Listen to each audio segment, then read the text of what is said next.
Good morning. My name is Georgie Ann Bailey. I'm the Executive Director for the American Institute of Architects, New York State. Today's live stream program, The Value of Advocacy and the Citizen Architect, is being presented with the goal of inspiring you, our members, to become engaged in civic discourse advocacy and also to be more value to your community and to continue your contributions to your community. For those of you who are not aware of it, this program has been approved by the American Institute of Architects for 1 LU credit. You'll receive a card emailed to you to fill out at the conclusion of the program. And if you will return it to us, then we will have your credit posted. The program will be divided into 2 parts. Part 1 will explore the value of public participation and service through an interview with our special guest, Assemblymember John McDonald, who is sitting to my left. Assemblymember McDonald represents the 108th Assembly District, encompassing parts of Albany, Rensselaer, and Saratoga counties. Assemblymember McDonald brings a breadth of both private and public experience to the New York State Legislature. Assemblymember McDonald is a practicing pharmacist and president of Maris Pharmacy in Cohoes, New York, where he also served as mayor. As mayor, John succeeded in revitalizing downtown Cohoes, an issue that is very, very important to architects, focusing on the adaptive reuse of historic buildings in the city to secure more than 2,000 new residential units. As a licensed professional, small business owner, and public servant, Assemblymember McDonald is a shining example of how private citizens can become involved in public service. Assemblymember McDonald is joined by our Vice President of Government Advocacy, Joe Aliotta, AIA. Mr. Aliotta is a principal and board director for Perkins Eastman in Manhattan, a past president of our AIA New York chapter, and dedicated mentor to young aspiring architects. Part 2, which is more technical, will be presented by the Government Affairs team here at AIA New York State, and will provide you an overview of the top policy issues facing our profession of architecture and how you can help on behalf of the profession. Thank you, Georgie, and thank you to all who could be with us today. As Georgie stated, my name is Joe Aliotta, and I'm joined today by a very special guest, Assemblymember John McDonald. Thank you for being with us today, Assemblymember. Joe, it's good to be here. Let's start with an observation about the composition of the state legislature. It seems that the dominant career path to becoming a state legislator is being a lawyer or a career politician. While legal background is obviously a beneficial trait for aspiring lawmakers, crafting law is just part of the job. Assemblymember, why do you think there is an imbalance of occupational representation in the legislature? You know, it's an interesting question, and there are a fair amount of those who are lawyers or graduated from law school. But it's interesting, former Congressman Mike McNulty and I talk quite often about the fact that the percentage of members that are lawyers today are much less than what they were 10, 15, 20 years ago. It's interesting, what concerns me is there's truly a lack of, there's not that many practicing professionals. As I often say, I'm the only practicing healthcare professional in the Assembly and the Senate. And quite honestly, I think there should be more. What we're seeing more of is more individuals, well-intentioned, elected by their constituencies, that are advocates. And that's what makes it a little bit of an interesting dynamic, at least in the New York State Assembly. Do you feel that the legislature and the people of this state would be better served with a more diverse representation of professional backgrounds? Absolutely. You know, quite honestly, very often I'm approached by my colleagues, obviously about the pharmacy issues, which plays a large role in people's health, obviously, but about healthcare issues in general. So, you know, I think having real-time experience what's going on in the profession, or the ability to retrieve research and share that information in a quick, timely manner makes for a more stronger and broadly diversified body, which I think is important in many aspects. What inspired you to get involved in your community and decide to run for public office? I would say my path is probably not the most traditional. I've been a pharmacist for 33 years. During the 1990s, our city was struggling a little bit. And as a pharmacist, I have the ability to engage with people. You're going to find out very quickly if you like people or not.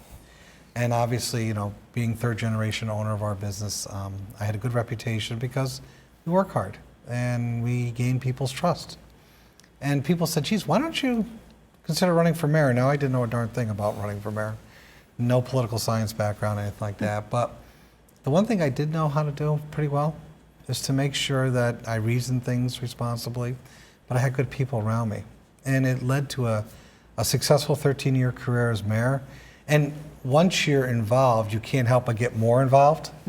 I used to go down on Pharmacy Day, and other days I used to go with other mayors and visit with the legislators to tell them our concerns, and it's a great opportunity to engage with your state representative. I enjoyed that because they really took it seriously and they really actually reacted to it. Sometimes it's not that obvious, but they did. And timing worked out. I had been elected for four-year terms, which was going to be my last term, and my neighbor and friend Ron Canstreri decided to retire. Position opened up, and every municipal leader in my district said, you're the person. So I got lucky in that aspect. As a practicing pharmacist and business owner, how do you balance the demands of running a business and serving your constituency? You got to have good people. Yeah. You have to have good people. And you also have to embrace technology. And I'm fortunate, once again, being the owner, I kind of can set my own schedule, but that schedule also means a typical day is at 4:30, get up in the morning, and at 10 o'clock, 10:30, you get home. And in between, if you really manage your time well, you get an awful lot done. But having great staff at the pharmacy definitely allows me to be away more than I need to at times. But at the same token, being an elected official, your schedule is what you desire to make it, and I balance it pretty well. Great. How does your professional and business background help you as an elected official and community leader? At the end of the day, every 2 weeks I have to pay payroll. I have to keep my staff going. And the same applies whether it's my pharmacy when I was mayor of the city of Cohoes. And my role primarily is to deal with problems. And the way we solve problems is not singular by yourself, but it's done collaboratively with who is appropriate to be involved in the decision making. So I am a very good listener, collaborator, trying to really look at people's strengths and say, okay, well, we know this is insane to keep doing this. How do we figure out a solution? How do we change things? And I think that that's the skill that I've learned along the way. That is something that I continue to try to perfect on a daily basis. Great, thank you. Just listening to you, I'm sure our members are saying, we're facing the same challenges, and you've given them great advice. The American Institute of Architects, we have a citizen architect program. And it seeks to encourage and recognize our members to become involved in local, state, and federal government. Quite a few of our members serve on local planning boards, historic preservation boards, and in many cases, their city council. Tell me, Assemblymember McDonald, what advice would you give to them who may be considering a run for elected office? I think the first part is start local.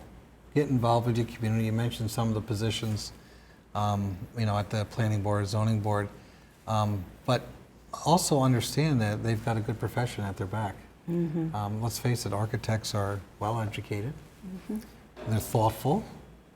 They're creative. And more importantly, at least in my experiences dealing with architects, they're problem solvers. And quite honestly, citizens want their problems solved. They don't want to hear why it doesn't work. They want to figure out why it works. And like I said, my firsthand experience in dealing with our own construction project in our business but also as a mayor who worked with dozens and dozens of architects on recreation of our historic resources in our city of Cohoes, architects know how to solve problems. And I think just listening to you, not only your problem-solving ability, but how you're balancing this with your family. I'm sure that everybody listening in has learned a lot. Tell me though, while you were the mayor of Cohoes, you were instrumental in leading the charge to rehabilitate historic properties and return them to a useful purpose. Historic preservation is a major area of importance for architects, no matter where they practice, and because of the impact on their communities. Tell me then, describe a little bit about how you did this. You know, it was very interesting. I can't say, and I think most architects would agree, there's not one project that's the same as the next. They're all unique. They all involve creativity. They allow, from a municipal level, the municipal government really understanding the nature of the project, the challenges that are involved, to try to make sure that we can all reach the same common goal, which is a successful project. I look at the Harmony Mills project, which is, will be probably in Cohoes' history what was the largest job attractor in the early 1900s. And now in the early 2000s, it turned out to be the largest attractor for a whole different purpose, not for industrial purposes, but for market rate residential. That really is a beacon for the capital region. And that was not an easy project by any stretch of the imagination. Very creative architect, a solid construction firm, and I will say an administration, but more importantly, code officers who work closely with the state building code to really understand where variances needed to be. And the best part is that everybody came together and worked very diligently to make this happen. And it's critical. When you look at the property tax burden in New York State, particularly upstate New York, where manufacturing has kind of moved off to either foreign countries or other parts of our country, we still have a lot of great, rich, resourceful buildings, whether it's a 2-unit building on Main Street or whether it's a colossal industrial building like the Harmony Mills. With the New York State and the federal historic tax credits that are still intact, there is great incentive for developers to invest in these properties. And at the same token, it's going to need great partners, including architects and engineers, that are going to be willing to want to work around and take what was built in the early 1900s and make it suitable for 2017 and 18.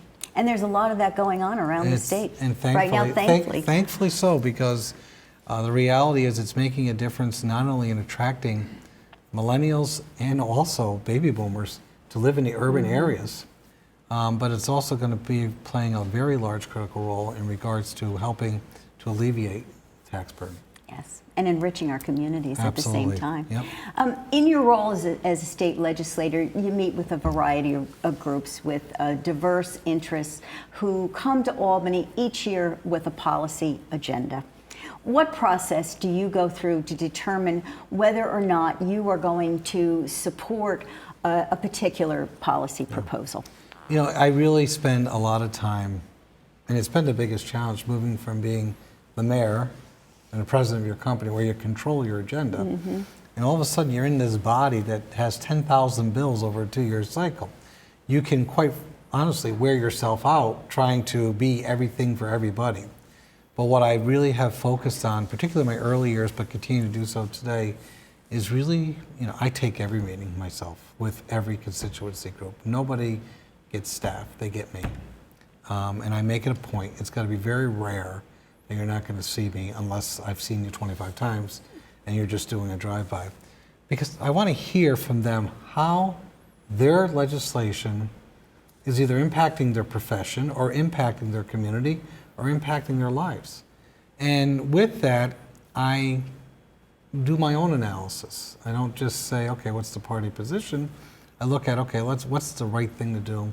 Yes, for the people I represent, but for the body as a whole. Being the only practicing healthcare professional, I do keep in mind what's important to the 108th Assembly District members.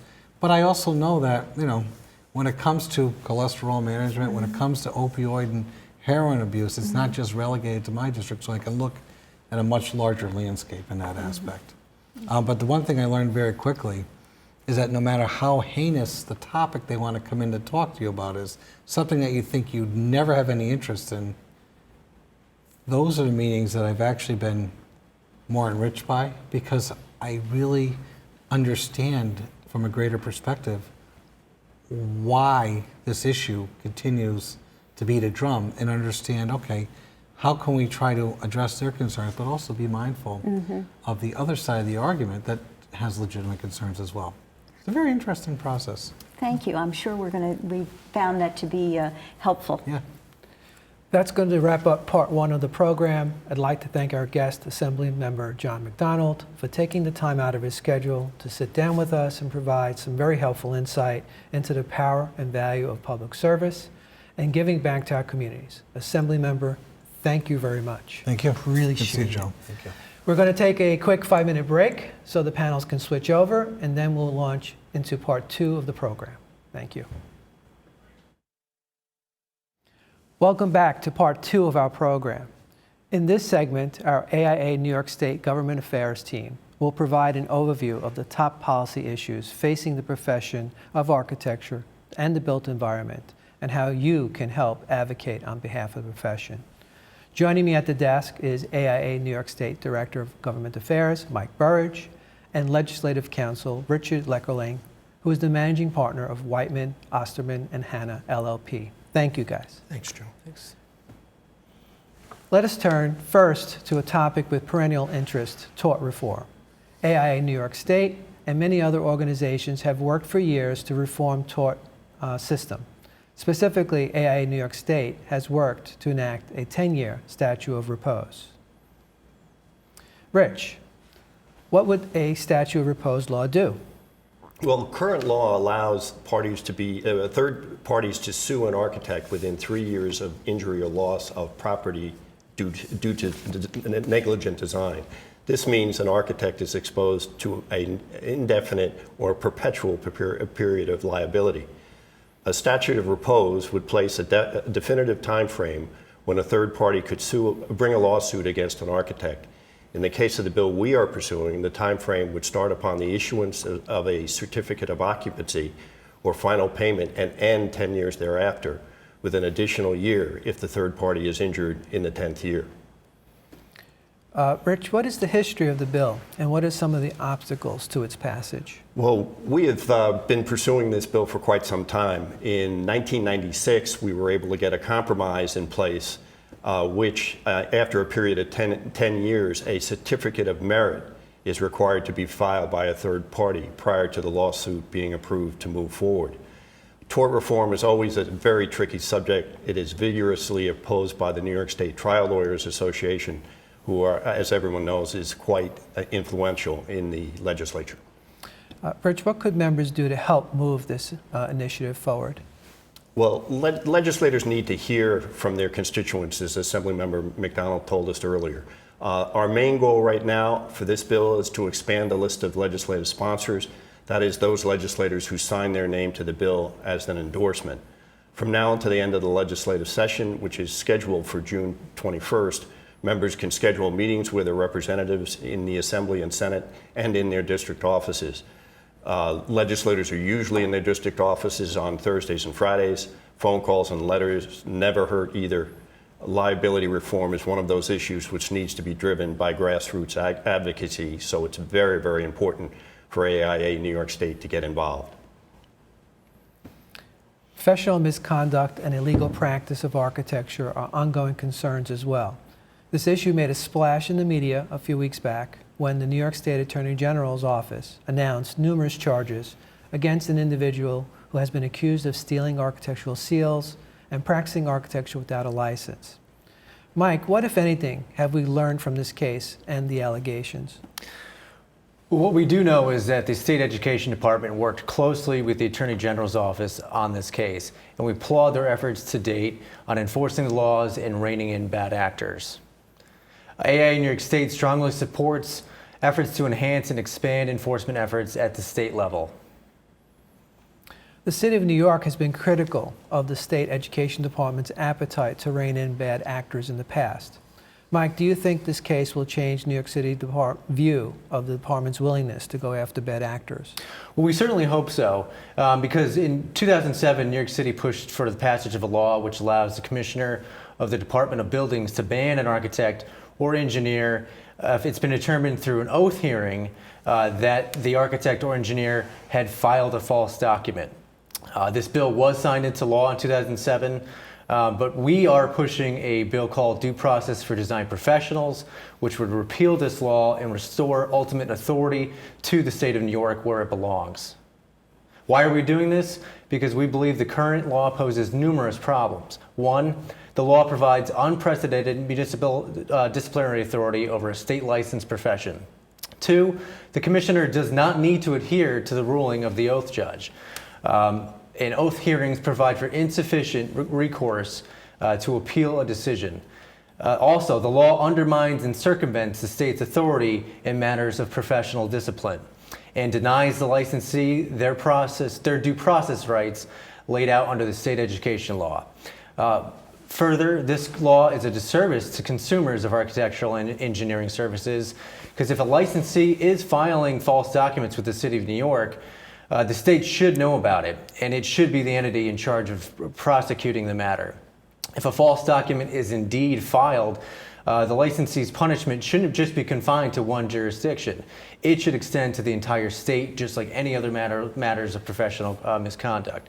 And the state does have a very good record of going after bad actors, both architectural and engineering, for those who have violated local laws in New York City or other local laws around the state, and for violations of the city's professional certification program, which is usually the matter at hand in these cases.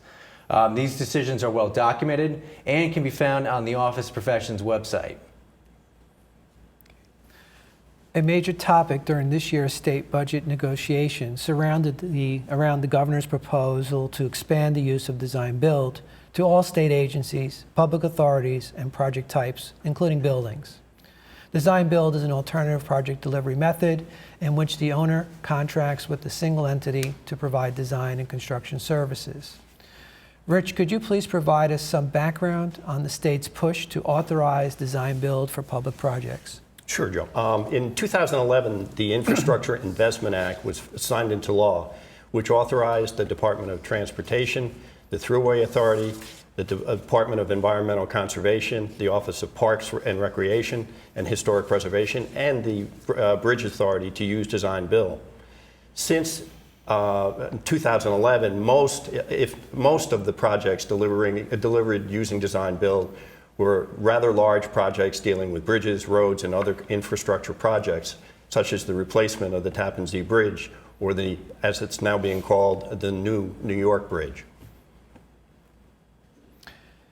Rich, what happens with design-build in this year's budget? Well, the governor's original executive budget proposed expanding design-build and to make its use nearly universal and permanent. The final budget agreement led to an extension of design-build for a period of 4 years for the agencies that currently have that authority, and it also included authorization for 8 specific projects. What is the position of AIA New York State when it comes to design-build and other alternative project delivery methods, Mike? Our global position comes from AIA National, their public policy and position statements, which states that we support any delivery method which facilitates design excellence and enhances collaboration between the parties. And we also advocate that the role of the architect as the independent advisor to the owner is maintained in any project delivery method. Within this position is the hierarchy of preferred methods.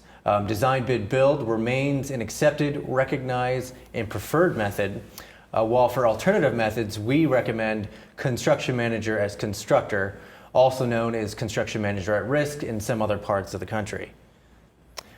Design build, while useful in some circumstances, is not recommended for broad application for building projects.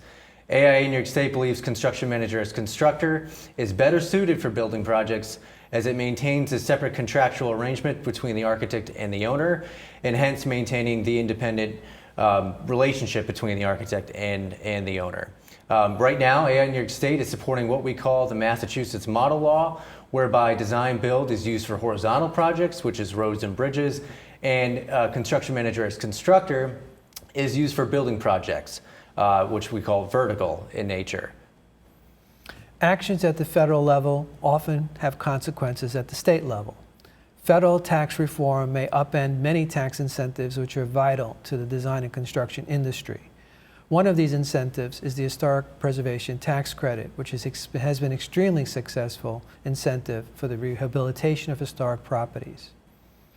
Mike, what can members do to help support the continuation of the Federal Historic Preservation Tax Credit? Just like at the state level, they need to call, they need to write their members of Congress here in New York State, because the fate of the state credit is tied to the federal credit, and it's very vital for our members to support and call the representatives on this issue. We've already done a great job in Washington in March on doing that, so we hope that those efforts will continue throughout the year. As of right now in the state, we're pushing an enhancement of the state credit, which would increase the maximum cap on the maximum award from $5 million to $12 million over the course of 3 years. But again, these efforts would be wasted if something happens at the federal level whereby the federal tax credit is abolished. Beyond the state historic tax credit, AIA New York State supports other economic development incentives aimed at rehabilitating distressed properties in order to revitalize the state's main streets. We support 2 bills which would provide a tax credit for rehabilitation of distressed commercial and residential properties.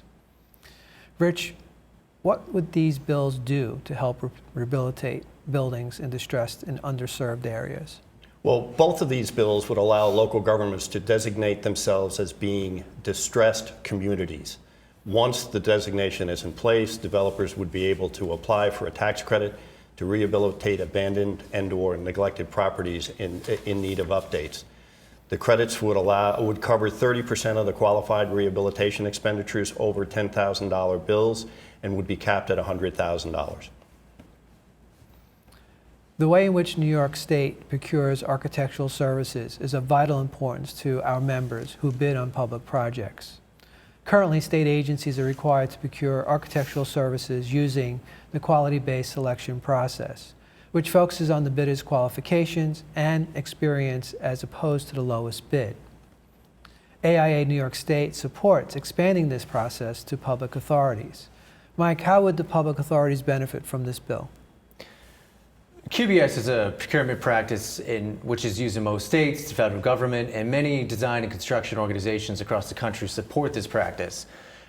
We have to understand that procuring professional services of an architect is not like procuring a common commodity. Through their license, architects are charged with protecting the health, safety, and welfare of the public. And since public safety is involved in the process, entities are served better when they are allowed to use qualifications and experience as a part of the selection practice and not just a low bid. This bill would merely add public authorities to the current statute, which requires state agencies to procure professional services through QBS. New York State has had its fair share of man-made and naturally occurring disasters over the past several years. From 9/11 to once-in-a-century storms, the state is searching for ways to make our built environment more resilient and enhance response and recovery capacity. For years, AIA New York State has advocated for the Good Samaritan Act as a way to engage and protect architects and other licensed design professionals during response and recovery efforts. Now we've teamed up with numerous organizations in the design and construction industry to advocate for an expanded bill called the Emergency Responder Act. Rich, what does an Emergency Responder Act do, and how would it help New York State? Well, unlike the Good Samaritan Act, the Emergency Responder Act would provide a level of liability to the entire design and construction community, not just the licensed design professionals. It would also provide for both voluntary and contractual recovery work. The level of protection would be granted for a period of 60 days after a declared emergency and would cover tort actions up to gross negligence. If this law were to pass, it would most certainly encourage the design and construction industry to feel more comfortable participating in response and recovery activity. The next bill is one of concern for AIA New York State, and that is the bill that would expand the scope of practice for interior designers. Specifically, it would allow interior designers to stamp and seal construction documents. Mike, what is our current position on this bill? AIA National and the National Council of Architectural Registration Boards, NCARB, have made it clear that only licensed architects have the appropriate education, training to program the exterior and interior elements of a building. AIA New York State shares their stated position on this matter. Interior designers and certified interior designers may work in collaboration with architects in programming interior elements of the building, but it is the duty of a licensed architect to ensure that the plans meet the standard of care which protects the health, safety, and welfare of the public. The American Society of Interior Designers and their international group is pursuing a national strategy to get these laws passed state by state. And we feel that this bill speaks more to advancing a certification and carving out a regulated market than helping consumers of interior design services. ASID states that the inability for interior designers to stamp and seal documents diminishes their ability to make a living. But according to the U.S. Department of Labor, New York State interior design wages rank #1 of over every other large state in the country. It's #1. To date, certified interior designers represent less than 10% of the interior design occupation in New York State. Specifically, there's only 320 interior designers out of 3,000 plus interior there's only 320 certified interior designers out of total about 3,000 interior designers at the state. So allowing certified interior designers to submit construction documents while barring non-certified interior designers may cause serious confusion at building departments across the state who would be in charge of determining whether or not the plans that they're reviewing are within the scope of interior design, or if they are potentially trying to practice architecture or potentially engineering. So this is a bill that we'll be watching, and we will remain opposed to moving forward. So at this point, we're going to open the program up to questions from the audience.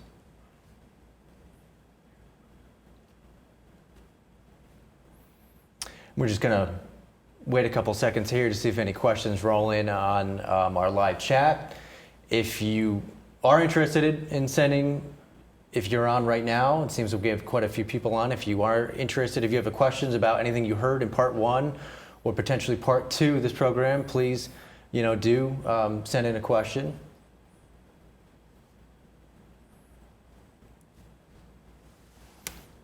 And I guess maybe in the meantime, while we're waiting for questions to roll in, let's talk about Lobby Day, which is on May 17th this year. That's in 2 weeks. It's on a Wednesday.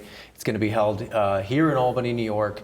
Let's walk through what members should expect when they come in 2 weeks in terms of making a meeting, how to make a meeting effective, some of the materials they should bring. Okay. Okay. Really, most of the meetings are being scheduled now by the various chapters of AIA New York State. We have a really tight schedule of meetings. You should be expecting a very busy building where people are running around using the stairways because the elevators are packed. This is in the last 6 weeks of session, so a lot of different groups will be in the building. So it's going to be a very, very busy building. In terms of setting up the meetings, one of the things you should focus on is whether you're a constituent of the particular legislator. In your group, you should try to have the constituent identify themselves and try to address the issues at hand directly with the legislator. They're more responsive to constituents than they are to anyone else in the group. Yeah, and I would urge you to do a little research before you get there. Look at the state legislator's website. You'll glean a lot of information about them, especially what their interests are, what committees they serve. Anything that can help connect you and provide a dialogue, a more broader dialogue, I think is an important aspect of it. Not just simply go and just, in effect, regurgitate the positions that you're going to be espousing on behalf of the profession. It's really important that you try to make a connection And you'll hear this from me again and again, and that is that one day, lobby day is great. It's important to show force as a profession, but the in-district meetings, time and time again, are the critical aspect of developing those relationships, gaining that trust, and becoming a valued advisor to the individual staff and legislator. I think it's critical for us to have those relationships and be the trusted advisor. We have a lot to offer in our communities to the constituents of each of the districts, and we need to work on it. It's that simple. I think it's also these meetings, whether or not they're in Albany or whether or not they're in the district office of the legislator, it's a very good opportunity to actually talk about what their chapters are doing. If they do have time to do that, that's more probably appropriate for in-district meetings when you could talk about, because our chapters are doing a lot of good work around the state, from Buffalo to the eastern end of Long Island. Our chapters are doing great work, so in some instances this is a really good chance to kind of show off in terms of what your chapter is doing to help community members in their district. I know legislators love to hear that. I know our AIA Buffalo chapter is working to help veterans posts make their veterans posts more accessible. I mean, issues like that are just great to have a side conversation with the legislators about. Looks like we do have a question. What is the best way to start the discussion and engage with legislators about these topics? Is our first question. Well, I think Joe touched on that, and I think what's really important is to try to develop a commonality with the legislators, something of common interest. If it's a project in the district that you're working on, that's a good idea. Everything is local to legislators, and trying to identify some commonality of interest with the legislator is really important. One other thing that I think is an important thing to realize, you may be dealing with staff in a particular meeting. Take that meeting very seriously. Sometimes the staffer has more time to listen to you carefully and can report to the legislator very well. So don't assume that because you had a staffer on that particular day that your voice wouldn't be heard. So please take those meetings very seriously. I think that's great advice. Actually, as Rich and we're both former legislative staffers, we can attest to that. Sometimes your top staffers, they more so have the ear of the legislator, and sometimes they do press. And if you impress the legislative aide or director enough, they will put in a good word for the issue that you talk to them about. So if you do get by chance a staffer, it's always good to know that your meeting can still be very productive, and that you should not be discouraged if by chance you do get a member. It's probably even more likely in Albany because the legislators are running around to different meetings. They have committee meetings. The day that we'll be coming in on is a Wednesday, which is kind of a getaway day. So their session time is going to be a little bit earlier in the day. So there might be a chance if our meetings are getting closer to the afternoon time that you will have a meeting with an aide of the legislator. Don't hesitate, if you don't know the answer to the question, to tell the legislator that you don't know the answer to the question and follow up with the answer after the meeting. The other thing I always suggest is it's a great tactic to follow up a meeting with a letter to the legislator, thanking them for the meeting and addressing any of the issues that you talked about that day. We got another question here. Are there really only 320 certified interior designers in New York State? And how many architects are in New York State? There really are only 320 certified interior designers. You can go right to the Office of Professions website, and they have a list of all the professions. They have certification and licensure statistics, and in that you can find them not just by state but also county. And yes, there are only 320. In terms of architects, there are 10,000 licensed architects in New York State. That's domestic. Beyond that, other architects from other states who are also registered in New York would bring the total up to 17,000. So in that 320, the certified interior design number includes those who are certified interior designers in other states who are also certified here in New York. So you have about 17,000 licensed architects who are registered in New York State to about 320 certified interior designers here in New York State. And most of them are based in the 5 boroughs in New York City, and that's CIDs. We got another question here. Could you please discuss the importance of alignment and staying consistent with AIA New York State positions versus going in a different direction because an individual does not agree with a position? So that's really, while we have a lot of different viewpoints as individuals and as, as practicing architects, why is it important to basically toe the line of AI in New York State? And I should also mention, a lot of these issues aren't just towing the line of AI in New York State, it's also the position which is handed down by our national organization, the American Institute of Architects. And as state components, we are confined to these positions, and we must follow them as they're handed down by national. So I guess, why is it important to kind of keep with the line of reasoning that we're putting forth? Well, the last thing you want to do is go into one of these meetings with a mixed message and confuse the legislators. So if you have an individual opinion on an issue, hold it to yourself and express it at another time. This is AIA New York State's lobby day, and you really should stay on script.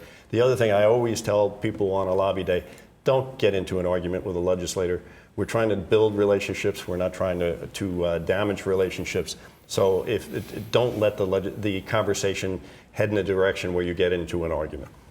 And I think it's important that, as an organization and as individual practicing architects, that we take the time to discuss and debate amongst each other. In recent, without going through specifics, in a recent series of discussions, what we found is discussing from one chapter to the state's position, that after multiple discussions and going through the pros and cons of each item very carefully, looking at AI National's position, AI New York State's position, and the components' position, we found commonality, and that everyone moved to what I would consider to be a consensus position. So if there are dissenting voices, let's have that discussion. Let's have that discussion and debate amongst ourselves, not in front of the legislature, not in front of the staff, but amongst ourselves, so that we all can better understand why the position was developed and why we're advocating it the way we do. We get another, our questions are rolling in now. We get another question. Regarding design build, would it be nice to have examples of less successful vertical projects? They don't get advertised all that well. It would be nice. It's not something you can go onto a website and get information of. In general, anecdotally, we hear a lot of issues in terms of the ideal collaboration doesn't exactly happen the way it does. One of the concerns on design build that I think most design professionals have is that most contracts with the entity that is entering the contract with the public agency generally has some kind of NDA, generally has requirements that all of correspondence goes through the prime entity. And so that ability for architects and design professionals to be able to talk directly to the owner gets controlled, and that becomes a problem for us. So as a result, many of the projects, we really don't have that data. We can do it anecdotally, but I don't think there's anything on paper that we can do. But that being said, since you've asked the question, we'll ask our team to see if they can come up with some research and see if they can come up with some examples that are concrete. Okay. And in terms of our discussion of project delivery, if we do get into a discussion of project delivery with legislators, we want to make it as clear as possible, because sometimes these issues are difficult for them to wrap their heads around. A lot of them don't know what design bid build is from design build, from construction manager as constructor. So some of the easiest ways to frame it is always in matters of health, safety, and welfare, which is a lot of our position comes from the State Board for Architecture's position, which is that the independence of the architect or the engineer must remain in any delivery method, and that is something that we're trying to keep. When we talk about construction manager as constructor, we talk about how it doesn't run aground of state education law, because you still have this separate contract between the architect and the owner and the general contractor. And so we're keeping that arm's length transaction together like you do with design, bid, build. And I think that's important to remember, and I think legislators will be able to digest that easier. That's the key issue, Mike. It's that independent relationship between the design professional and the owner of the building. That's the core of this entire issue, and that's what we've been stressing. And then I think in terms of other items of advice, in terms of meeting with your with staff and legislators, is do not assume that the acronyms and the nomenclature that you use on a daily basis are things that they know and familiar with. I don't necessarily advocate dumbing it down, but please read your audience and understand. In a recent meeting with a legislator, I used the term vertical and horizontal, and I needed to actually expand upon that because they didn't quite understand what they meant, because bridges are also vertical. So please do not assume that they understand the nomenclature or the acronyms, and so please try to read them and connect with them on whatever level of expertise they have. We got another question. Why is the New York State Historic Preservation Tax Credits tied to the federal tax credits, and has it always been this way? And what happens to the New York State credit if the federal credit goes away? And that is a discussion that might happen. It's happening right now over federal tax reform, and we do know as part of that plan that a lot of tax credits, not just the historic preservation tax credit, would be abolished in exchange for lowering broad-based tax relief across the board. So Well, they've always been tied. The federal and the state tax credits have always been tied, and they would be. And if the federal tax credit goes down, so too would the state tax credit. And even if they weren't tied, the New York State tax credit, they don't work without each other, because it's really, with a lot of the other mandates in this state and the tax system, it's just without the other, it would not be fruitful for a developer to take on a project which could be very costly and put in an investment without both credits. Yeah, the state tax credit wouldn't be sufficient. Yeah, we even saw legislation introduced last year, it might have legs this year, which actually would require prevailing wages to be paid on any public work. And that even might dilute some of the impact of the historic tax credits, because that would be considered public work. So right now you're working within a very fine margin when it comes to the historic tax credits. They work well now, but if you add in any other kind of restraint upon how they're used or any other costs that are involved in the use of them, they could not be as viable as they are now. Let's see, another question. Since the time with the legislator may be limited, do you suggest that we focus our discussions on particular legislation or deliver our message in a broad-based format? What we're going to do is, based on what committee the legislator sits on, we are actually going to include in your folders, we're going to highlight which issues you should be discussing with that legislator. So if they sit on the Higher Education Committee, you'll be talking about the Interior Design Bill, you will be talking about the Statute of Repose Law.